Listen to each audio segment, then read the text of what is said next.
Hi ಸ್ನೇಹಿತರೆ, ಎಲ್ಲರಿಗೂ ನಮಸ್ತೆ. Welcome back to my channel Eshanna Jakkanahalli. ಸ್ನೇಹಿತರೆ, ಸುಮಾರು 3-4 ದಿವಸದಿಂದ ಒಂದು ವಿಷಯವನ್ನ ನೋಡ್ತಾ ಇದ್ದೆ. ಏನಪ್ಪಾ ಅಂತಂದ್ರೆ, ಅದು ಅಶ್ವಮೇಧ ಅನ್ನೋ ಯೂಟ್ಯೂಬ್ ಚಾನಲ್ನ ಒಬ್ಬರು ಅಶ್ವದಿವಿತ್ ಅಂತ, ಅವರು ಮೊದಲು ನ್ಯೂಸ್ ಆಂಕರ್ ಆಗಿದ್ರು. ಈಗ ನ್ಯೂಸ್ ಚಾನಲ್ನ ಬಿಟ್ಟು ಬೇರೆ ಸಪರೇಟ್ ಒಂದು ಯೂಟ್ಯೂಬ್ ಚಾನಲ್ ಓಪನ್ ಮಾಡಿದ್ದಾರೆ. ಆ ವ್ಯಕ್ತಿ ಏನ್ ಹೇಳಿದ್ರು ಅಂತಂದ್ರೆ, ಟಿವಿ ಸೀರಿಯಲ್ನ ಒಬ್ಳು ನಟಿ, ಕಿರುತೆರೆ ನಟಿ, ಇತ್ತೀಚೆಗೆ ಯಾವುದೋ ಒಂದು ಫಂಕ್ಷನ್ ಆಗುತ್ತೆ, ಆ ಫಂಕ್ಷನ್ ಹೆಸರು ಕೂಡ ನನಗೆ ಗೊತ್ತಿಲ್ಲ. ಆ ಫಂಕ್ಷನ್ಗೆ ಆಕೆ ಅರಬೆತ್ತಲೆಯ ಬಟ್ಟೆಗಳನ್ನ ಹಾಕೊಂಡ್ ಬಂದಿರ್ತಾಳೆ. ಸ್ನೇಹಿತರೆ, ಅರಬೆತ್ತಲೆಯ ಬಟ್ಟೆಗಳನ್ನ ಹಾಕೊಂಡು ಬಂದಿರ್ತಾಳೆ. ಅದು ಯಾವ ರೀತಿಯಾಗಿ ಕಾಣ್ತಾ ಇತ್ತು ಅಂದ್ರೆ, ತುಂಬಾ ಅಸಹ್ಯವಾಗಿ ಕಾಣ್ತಾ ಇತ್ತು. ಅದು ನೋಡಕ್ ಕೂಡ ಆಗ್ತಿರ್ಲಿಲ್ಲ. ಅದು ಯಾವ ರೀತಿ ಅಂಗಾಂಗಗಳನ್ನ ತೋರಿಸ್ಕೊಂಡು ಈಚೆ ಬಂದು ಬಿಡ್ತಾರೋ ಅದಂತೂ ನಮ್ಗೆ ಅರ್ಥ ಆಗ್ತಾ ಇಲ್ಲ. ಆ ಒಂದು ವಿಷಯದ ಬಗ್ಗೆ ಆ ವ್ಯಕ್ತಿ ಮಾತಾಡಿದ್ರು.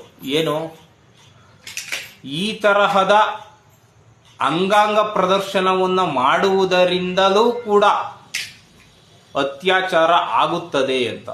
ಅತ್ಯಾಚಾರಕ್ಕೆ ಅದು ಒಂದೇ ಕಾರಣ ಅಂತ ಹೇಳಿಲ್ಲ, ಅತ್ಯಾಚಾರಕ್ಕೆ ಅದೂ ಕೂಡ ಒಂದು ಕಾರಣ ಅಂತ ಹೇಳಿದ್ರು. ಆದ್ರೆ ಆ ವ್ಯಕ್ತಿಯ ಮೇಲೆ ಇವ್ರುಗಳೆಲ್ಲ ಮುಗಿಬಿದ್ದಿದ್ದು ಯಾವ ರೀತಿ ಅಂತಂದ್ರೆ, ಒಬ್ರು ನಟಿ ಹೇಳ್ತಾರೆ, ಹೆಣ್ಣು ಮಕ್ಕಳು ನ್ಯೂಡಾಗಿದ್ರು ಕೂಡ ನೀನು ಅವ್ರನ್ನ ಕಣ್ಣೆತ್ತಿ ನೋಡಬಾರ್ದು ಅಂತ. ಏನು ಕಣ್ಣು ಮುಚ್ಕೊಂಡು ಹೋಗ್ಬೇಕು ದಾರಿಲೆಲ್ಲ. ಇವ್ರುಗಳು ಬರ್ತಾರೆ, ಏನೋ ಅರ್ಧಂಬರ್ಧ ಬಟ್ಟೆ ಹಾಕೊಂಡು ಬರ್ತಾರೆ, ಅವ್ರನ್ನ ನೋಡಕ್ ನಮ್ಮ ಕೈಲೇ ಕಣ್ಣಿರಬಾರ್ದು, ಹೀಗೆ ಕಣ್ಣು ಮುಚ್ಕೊಂಡು ಹೋಗ್ಬೇಕು. ಏನ್ ಜನಗಳು ಯಪ್ಪ. ಆ ವ್ಯಕ್ತಿ ಕೇಳಿದ್ರಲ್ಲಿ ತಪ್ಪಾದ್ರೂ ಏನಿದೆ? ಕರೆಕ್ಟಾಗಿ ಕೇಳಿದಾರಲ್ಲ, ಸರಿಯಾಗಿ ಕೇಳಿದಾರಲ್ಲ. ನಾವು ಕೇಳ್ತಾ ಇರೋದು, ನಾನು ಕೂಡ ಕೇಳ್ತಾ ಇರೋದು ಏನಪ್ಪಾ ಅಂತಂದ್ರೆ, ನಿಮಗೆ ಇಷ್ಟ ಬಂದಂತಹ ಬಟ್ಟೆಗಳನ್ನ ಹಾಕೊಳ್ತಕ್ಕಂತ ಹಕ್ಕು ನಿಮ್ಗಿದೆ, ಯಾರು ಅದಕ್ಕಿಲ್ಲ ಅಂತ ಹೇಳ್ತಾ ಇಲ್ಲ. ಆದ್ರೆ ನೀವು ಹಾಕುವ ಬಟ್ಟೆ ನಿಮ್ಮ ದೇಹವನ್ನ ಮುಚ್ಕೊಳ್ಳೋ ರೀತಿ ಇರಲಿ. ಅಷ್ಟು ಜನ ಅಷ್ಟು ವೈರಲ್ ಆಯ್ತಲ್ಲ ಆ ವಿಡಿಯೋ, ಯಾರು ಕೂಡ ಅದನ್ನ ಒಂದು ಒಳ್ಳೆ ರೀತಿಯಿಂದ ಯಾರು ನೋಡಿಲ್ಲ. ತುಂಬಾ ಜನ ವೈರಲ್ ಮಾಡಿದ್ದಾರೆ, ಟ್ರೋಲರ್ಸ್ ಎಲ್ಲ. ಅದೇ ರೀತಿಯಾದಂತ ಈ ಕಾಮುಕರು ಇರ್ತಾರಲ್ಲ, ಅವರೇ ಆ ವಿಡಿಯೋನೆಲ್ಲ ವೈರಲ್ ಮಾಡಿರೋದು ಜಾಸ್ತಿ. ಅದನ್ನ ಒಳ್ಳೆ ರೀತಿ ಅಂತೂ ಯಾರು ಹೊಂದಿರಲ್ಲ, ಒಳ್ಳೆ ದೃಷ್ಟಿಯಿಂದ ಅಂತ ಯಾರು ನೋಡಿರಲ್ಲ. ಮೊದಲು ನಮ್ಗಳಿಗೆ ಟೀಚ್ ಮಾಡ್ತಿರಲ್ಲ, ಏನಂತ, ನೀವು ನೋಡೋ ದೃಷ್ಟಿಕೋನ ಸರಿ ಇರಲಿ ಅಂತ.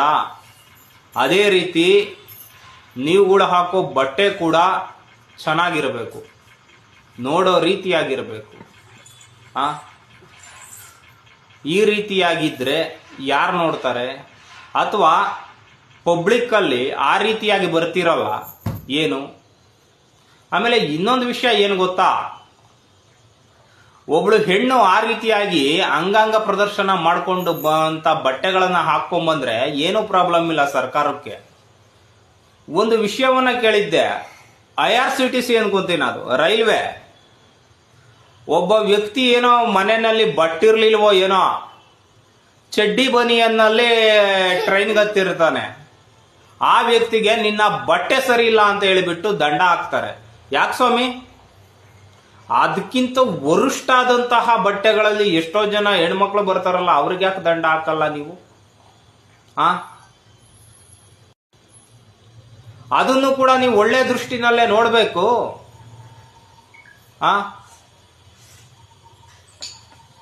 ಆಮೇಲೆ ಇನ್ನೂ ಒಂದು ವಿಷಯ ಏನಪ್ಪಾ ಅಂತಂದ್ರೆ, ಮಾತೆತ್ತಿದ್ರೆ ಸಾಕು ನೀವು ಹೇಳ್ತೀರಿ, ಅರ್ಧಂಬರ್ಧ ಬಟ್ಟೆ ಹಾಕೊಂಡಿರೋ ಹೆಣ್ಮಕ್ಳನ್ನ ನೀವು ನಿಮ್ಮ ಅಕ್ಕ ತಂಗಿರ್ತಾರ ನೋಡಿ ಅಂತ. ಹೌದು, ನಾವು ಅಕ್ಕ ತಂಗಿರ್ತಾರನೇ ನೋಡ್ತೀವಿ. ಅದೇ ರೀತಿಯಾಗಿ ಎಲ್ಲೋ ಒಬ್ಬ ಹೆಣ್ಮಕ್ಳ ಮುಂದೆ ಅಸಭ್ಯವಾಗಿ ಬಿಹೇವ್ ಮಾಡ್ತಾನಲ್ಲ, ಅದನ್ನ ಯಾಕೆ ನೀವು ಹಂಗಾರ ಅಣ್ಣ ತಮ್ಮದಿರ್ತಾರ ನೋಡಲ್ಲ? ಅದನ್ನು ನಿಮ್ ಕೈ ನೋಡಕ್ ಆಗಲ್ಲ ತಾನೆ? ಅದು ಅಸಭ್ಯ ವರ್ತನೆ ಆದ್ರೆ ಇದು ಕೂಡ ಅಸಭ್ಯ ವರ್ತನೆನೆ. ಅವನು ಅಲ್ಲಿ ಅಂಗಾಂಗವನ್ನ ತೋರಿಸಿರ್ತಾನೆ, ನೀವು ಇಲ್ಲಿ ಅಂಗಾಂಗ ತೋರಿಸಿರ್ತೀರ. ಎರಡಕ್ಕೂ ಏನೋ ಡಿಫ್ರೆನ್ಸ್ ಇಲ್ಲ ಅಕಾರ್ಡಿಂಗ್ ಟು ಮೀ, ನನ್ನ ಪ್ರಕಾರ. ಸೊ ತಪ್ಪು ಅನ್ನೋದಾದ್ರೆ ಎರಡೂ ತಪ್ಪೆ. ಬರೀ ಗಂಡು ಮಕ್ಕಳು ಏನಾದ್ರೂ ಒಂದು ಮಾಡಿರೋ ಮಾತ್ರ ಅದು ತಪ್ಪು, ನೀವು ಮಾಡಿದ್ದೆಲ್ಲ ರೈಟು, ಅದು ನಿಮ್ಮಿಷ್ಟ, ನಿಮ್ಮ ಹಕ್ಕು. ಇದು ಯಾವುದೇ ಕಾರಣಕ್ಕೂ ಸರಿ ಆಗ್ಬರೋದು ಇಲ್ಲ. ನಮ್ಮ ಭಾರತೀಯ ಸಂಸ್ಕೃತಿಗೂ ಕೂಡ ವಿರುದ್ಧವಾಗಿದ್ದೆ. ನಾವೇನು ಹೋಗಿದ ಕಡೆ ಎಲ್ಲ ಸೀರೆನೇ ಉಟ್ಕೊಳ್ಳಿ ಅಂತ ನಾವು ಹೇಳ್ತಾ ಇಲ್ಲ. ಅಟ್ಲೀಸ್ಟ್ ಮೈ ಮುಚ್ಚುವಂತ ಬಟ್ಟೆಗಳಿರಲಿ ಅಂತ ಅಷ್ಟೇ ತಾನೇ ಹೇಳ್ತಾ ಇರೋದು. ಆ ಮೈ ಕಾಣುವಂತ ಬಟ್ಟೆಗಳನ್ನ ಗಂಡಸ್ರು ಹಾಕೊಂಡು ಓಡಾಡಿದ್ರೆ ಲೇಡೀಸ್ ಅದಕ್ಕೂ ಕೂಡ ಆಪೋಸ್ ಮಾಡ್ತಾರೆ. ಒಂದು ಘಟನೆ ನಡೆದಿತ್ತು, ನಿಮಗೆ ಗೊತ್ತಿರಬಹುದು. ವರಾಯನ ಮಾಲ್ ಅನ್ಕೊಂತೀನಿ, ಐ ಡೋಂಟ್ ನೋ, ಒಂದು ಮಾಲ್ ಅಂತ ಹೇಳ್ಬೋದು, ಸಾರಿ.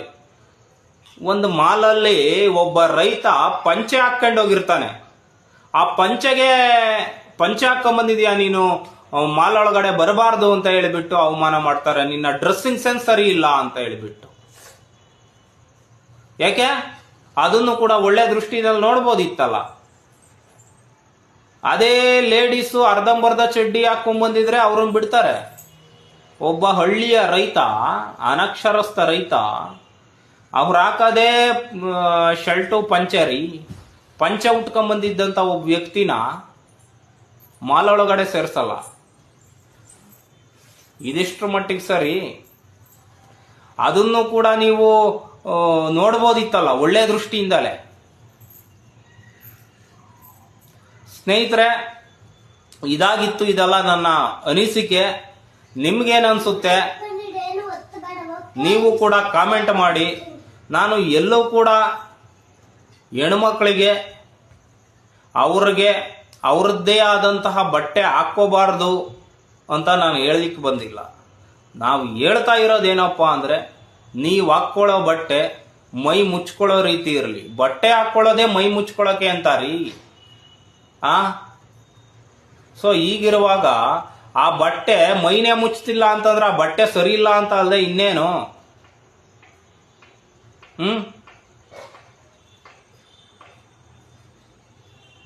ನಿಮ್ಗೇನೋ ಒಂದು ದಿವಸದ ಮಟ್ಟಿಗೆ ಪ್ಯಾಷನ್ನು ಅದು ಇದು ಅಂತ ಅನ್ನಿಸ್ಬಿಡುತ್ತೆ. ಅದು ದೀರ್ಘಕಾಲದ ಹೊಡೆತ ಕೊಡುತ್ತೆ ನೋಡಿ ಬೇಕಾದ್ರೆ. ಅದು ಈ ರೀತಿಯಾಗಿ ಅರೆ ಬಟ್ಟೆಗಳನ್ನ ಹಾಕೊಂಡು ಸಿನಿಮಾದಲ್ಲೂ ನಟಿಸಿರ್ತಕ್ಕಂಥ ನಟಿಯರು ಎತ್ತರವಾದ ಮಟ್ಟಕ್ಕೆ ಬೆಳೆದಿರೋ ಉದಾಹರಣೆನೇ ಇಲ್ಲ. ನೀವು ನೋಡಿರ್ಬೋದು ತುಂಬಾ ಕಡೆ, ಉದಾಹರಣೆನೇ ಇಲ್ಲ. ಅಂತ ಖ್ಯಾತ ನಟಿ ಯಾರು ಆಗೇ ಇಲ್ಲ ಆ ರೀತಿ ಬಟ್ಟೆ ತೊಟ್ಕೊಂಡು. ಓಕೆ ಸ್ನೇಹಿತರೆ,